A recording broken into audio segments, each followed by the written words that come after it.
Hello दोस्तों, welcome to money stocks. तो इस वीडियो के अंदर हम लोग बात करने वाले हैं मल्टीपल स्टॉक्स के बारे में। तो चलिए सबसे पहले हम लोग डिस्कस करेंगे टाटा मोटर्स के बारे में, जहां हमें टाटा मोटर्स के अंदर आज के दिन 1.5% तक की जंप देखने को मिल चुका है एंड कहीं ना कहीं 977 रुपीज़ के आसपास हमें टाटा मोटर्स की क्लोजिंग नजर आ चुकी है। कुछ दिनों से लगातार अगर आप टाटा मोटर्स का परफॉर्मेंस देखोगे तो लगातार कंपनी के अंदर हमें गिरावट के अंदर गिरावट देखने को मिल रहा है। एंड जो टाटा मोटर्स के द्वारा अपना जो लाइफ टाइम वाला है हमें क्रिएट किया था, कहीं ना कहीं जो कंपनी के द्वारा अपना 52 एक हाई क्रिएट किया था 1065 रुपीज़ का, वहाँ से कंपनी के अंदर गिरावट दोस्तों आना स्टार्ट हुआ है। एंड कब से कंपनी गिर रहा है, तब से अगर आप करंट प्राइस तक कंपेयर करके चलेंगे तो हमें ऑलमोस्ट कहीं ना कहीं 6% तक की गिरावट हमें टाटा मोटर्स के अंदर देखने को मिल चुका है। लेकिन ईयर टिल डेट का भी रिटर्न अगर आप प्रोफाइल देखोगे तो कहीं ना कहीं 24% तक का रिटर्न शेयर होल्डर्स को मिल चुका है। तो 24% तक का रिटर्न के अगेंस्ट में अगर कंपनी 6 से 7% में दोस्तों गिरता है ना, ये कोई बुरी बात नहीं होती, क्योंकि आप सभी को पता है कोई भी कंपनी के अंदर लगातार तेजी के अंदर तेजी रैली के अंदर रैली नहीं आएगा। बीच बीच में लोगों को पैनिक करेगा, थोड़ा बहुत प्रॉफिट बुकिंग आएगा, थोड़ा बहुत गिरावट आएगा, प्राइस एक्शन क्रिएट करेगा, उसके बाद फिर हमें तेजी रैली हमें कंटिन्यू हो। आज के दिन का अगर आप डिलीवरीज देखोगे तो टाटा मोटर्स के अंदर कहीं ना कहीं 50% तक की डिलीवरीज हमें देखने को मिल चुका है। एंड ये डिलीवरी जो नज़र आ रहा है ना, आप समझ सकते हो कि ये डिलीवरीज के अंदर एक सच हमें छुपा हुआ है, जो कि बहुत ही कम लोग दोस्तों ये जानते हैं। जितना ज़्यादा डिलीवरीज आपको देखने को मिलेगा उतना ज़्यादा आप समझ सकते हो कि पब्लिक के द्वारा, रिटेलर्स के द्वारा बाइंग नहीं किया जाता। डिलीवरी ज़्यादा होता है ना, इसका मतलब म्यूचुअल फंड्स के द्वारा, फॉरेन इन्वेस्टर्स के द्वारा, डोमेस्टिक इन्वेस्टर्स के द्वारा बहुत बड़ा माल दोस्तों बाइंग किया जाता है, जो कि बहुत ही कम शेयर होल्डर्स को पता लगता है, जो कि बहुत ही कम लोगों को पता लगता है, राइट। तो अभी अगर आप टाटा मोटर्स के अंदर एक अपडेट देखोगे, कंपनी के अंदर बहुत बड़ा अपडेट आया है। लेकिन जो मार्केट हमें फर्स्ट हाफ के अंदर आज के दिन अच्छी खासी रैली था, लेकिन सेकेंड हाफ के अंदर दोस्तों गिरावट नजर आया। इसका मतलब क्या है कि मार्केट हमें बहुत ज़्यादा वॉलेटाइल तरीके से बिहेव किया, इसी वजह से फॉल हमें टाटा मोटर्स के अंदर नजर आया। अगर मार्केट कॉन्स्टेंटली या फिर कंसोलिडेट भी करता ना, फिर भी टाटा मोटर्स के अंदर अच्छी खासी रैली हमें देखने को मिल सकता था। इतना ज़्यादा बड़ा खबर आया है। तो सबसे पहले डेट नोट डाउन करना एंड टाइम नोट डाउन करके चल सकते हो। 3:25 के आसपास ये खबर आया था और अभी दोस्तों 4 बजे के आसपास टाइम हो रहा है और रिसेंटली हम लोग आपके साथ न्यूज़ शेयर कर रहे हैं, यानी कि एकदम फ्रेश अपडेट्स के बारे में हम लोग डिस्कस कर रहे हैं। देखिएगा, the Tata Motors to invest $1 billion in new plant for Jaguar Land Rover luxury cars in Tamil Nadu. यानी कि कंपनी क्या करने वाला है, बहुत बड़ा अमाउंट इन्वेस्ट करने वाला है, कहीं ना कहीं $1 बिलियन का एक बहुत बड़ा इन्वेस्टमेंट करने वाला है। किसके लिए?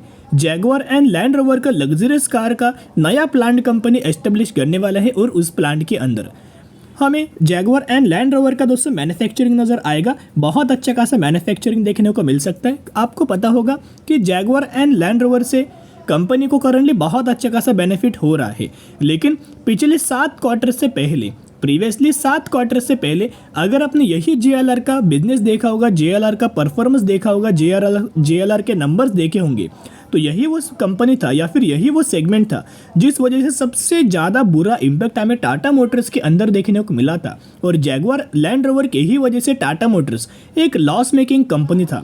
लेकिन बाद में क्या हुआ, इन्होंने बहुत अच्छे खासे वेरिएंट्स मार्केट के अंदर लाए, नए नए फीचर्स लाए अट्रैक्टिव प्राइस रेंज के आसपास। And recently Jaguar and land rover यही एक सेगमेंट है जो कि कई गुना अच्छा हमें करंटली परफॉर्म कर रहा है। उस वजह से पिछले 7 क्वार्टर से कंपनी लगातार हमें प्रॉफिट दोस्तों लगातार जनरेट कर रही है, प्रॉफिट्स लगातार ग्रोथ कर रही है, राइट। तो करंट बेसिस के ऊपर जो इन्वेस्टमेंट करने वाले हैं, बहुत अच्छा खासा फायदा टाटा मोटर्स को इसका लॉन्ग टर्म के अंदर आएगा, क्योंकि जो लग्जरियस वेरिएंट का जो JLR का अगर आप नंबर्स देखोगे तो कहीं ना कहीं 81% तक का सेल्स है ना, रिटेल सेल्स वो इंक्रीज हुआ है फाइनेंशियल ईयर 2023 से लेकर 24 तक।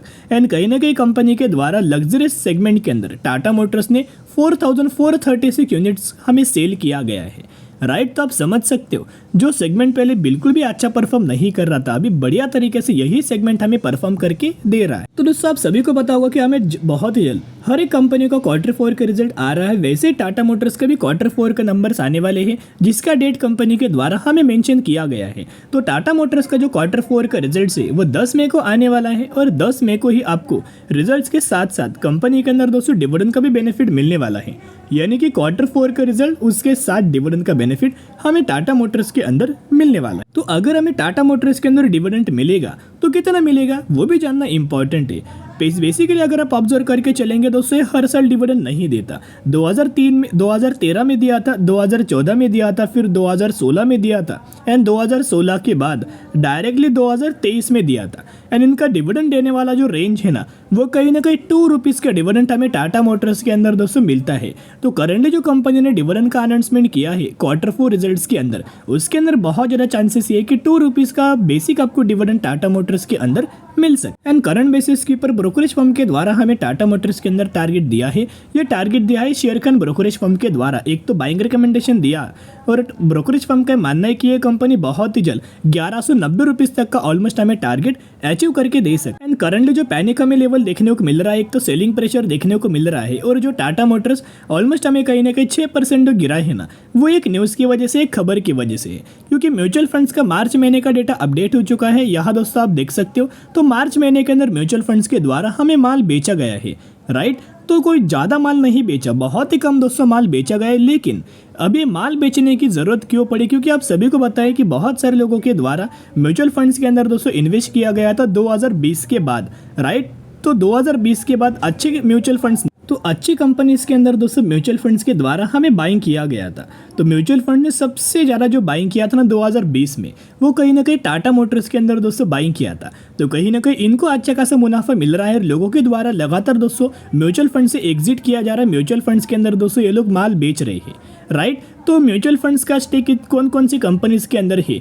तो सबसे ज़्यादा जो इनको जो बेनिफिट्स मिल रहा है ना, वो टाटा मोटर्स के अंदर मिल रहा है। इसी वजह से म्यूचुअल फंड्स धीरे धीरे करके थोड़ा बहुत माल हमें एग्जिट कर रहे हैं। लेकिन दोस्तों इसका मतलब ये नहीं कि कंपनी डूबने वाली, बर्बाद होने वाली है। ये आने वाले फ्यूचर में बहुत ज़्यादा इंपॉर्टेंट रोल प्ले करने वाला है, क्योंकि इलेक्ट्रिक व्हीकल्स के अंदर कंपनी काम करता है और फ्यूचर ही इलेक्ट्रिक का है। तो आप समझ सकते हो कितना ज़्यादा बेनिफिट्स मिलेगा। अभी के अंदर लगातार दोस्तों कंपनी गिर रहा है। तो प्रीवियसली भी कंपनी गिर रहा था, तेजी आने के बाद उसके बाद कंपनी ने क्या किया था, 50 दिन की मूविंग एवरेज के ही ऊपर सपोर्ट लिया था।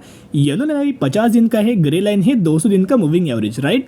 तो पहले भी 50 दिन के मूविंग एवरेज के ऊपर सपोर्ट लिया गया था और यहाँ भी कंपनी 50 दिन के मूविंग एवरेज के ऊपर सपोर्ट लेके यही से एक रिवर्सल, यही से एक तेजी नजर आ सकती है। तो दोस्तों बाय ऑन स्ट्रेटेजी अप्लाई करके चल सकते हो। अभी हम बात करने वाले हैं KPIT के बारे में, जहां KPIT के अंदर आज के दिन हमें कहीं ना कहीं 1% तक का फॉल नजर आया एंड 1400 रुपये के नीचे हमें कंपनी ने क्लोज किया है। KPIT के अंदर लगातार दोस्तों गिरावट हो रहा है, क्योंकि मार्केट भी बहुत ज़्यादा वॉलेटाइल है एंड कहीं ना कहीं मार्केट के ही वजह से KPIT के अंदर भी एक सेलिंग प्रेशर बना हुआ है। एंड अभी भी KPIT ये कंपनी 19% तक की गिरावट के अंदर हमें ट्रेड कर रहा है। लेकिन जैसे जैसे कंपनी गिर रहा है, वैसे वैसे डिलीवरीज अगर आप KPIT का ऑब्जर्व करेंगे तो 60% तक का डिलीवरीज हमें आज के दिन ऑब्जर्व किया। तो जो बड़ा डिलीवरीज आपको नजर आ रहा है, ये म्यूचुअल फंड्स के द्वारा बड़ी खरीदारी, FIs के द्वारा बड़ी खरीदारी एंड DIs के द्वारा बड़ी खरीदारी दोस्तों की जा रही है, जो कि रिटेलर्स को और पब्लिक को इसका डेटा अभी नजर नहीं आएगा। लेकिन एक महीने बाद उनको पता लगेगा कि इतना ज्यादा म्यूचुअल फंड्स ने माल बाइंग किया होगा गिरावट्स के अंदर। तो अभी कंपनी गिर रहा है, तो गिरावट के ही अंदर दोस्तों अच्छी कंपनी के अंदर म्यूचुअल फंड्स माल बाइंग करते हैं। अभी KPIT का भी Q4 का जो रिजल्ट्स है 29 अप्रैल को आने वाला है, और रिजल्ट्स के साथ साथ ये कंपनी डिविडेंड का भी बेनिफिट शेयर होल्डर्स को देने वाली है। एक ही रिक्वेस्ट करना चाहूँगा, जरूर चैनल को सब्सक्राइब करके रख सकता कि जब भी मुझे कंपनी का Q4 का रिजल्ट नजर आएगा 100% मैं आपके साथ शेयर कर दूंगा।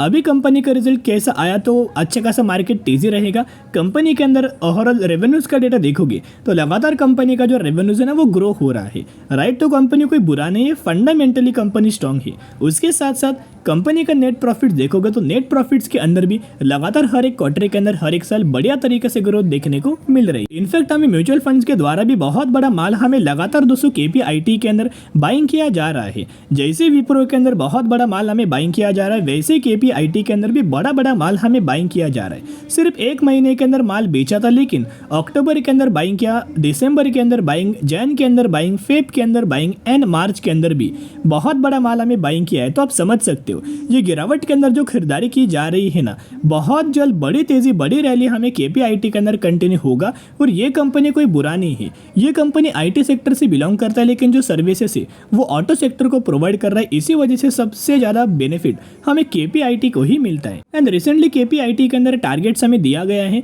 कि इनका मानना है कि बहुत जल्द कंपनी के अंदर 24% तक की तेजी आ सकती है एंड 1750 रुपीज़ तक का टारगेट हमें दिया गया है। तो दोस्तों बाय ऑन स्ट्रेटेजी अप्लाई करके चल सकते हो। अभी हम बात करने वाले हैं अगली कंपनी के बारे में जिसका नाम है Bhagirath chemical limited and industries limited.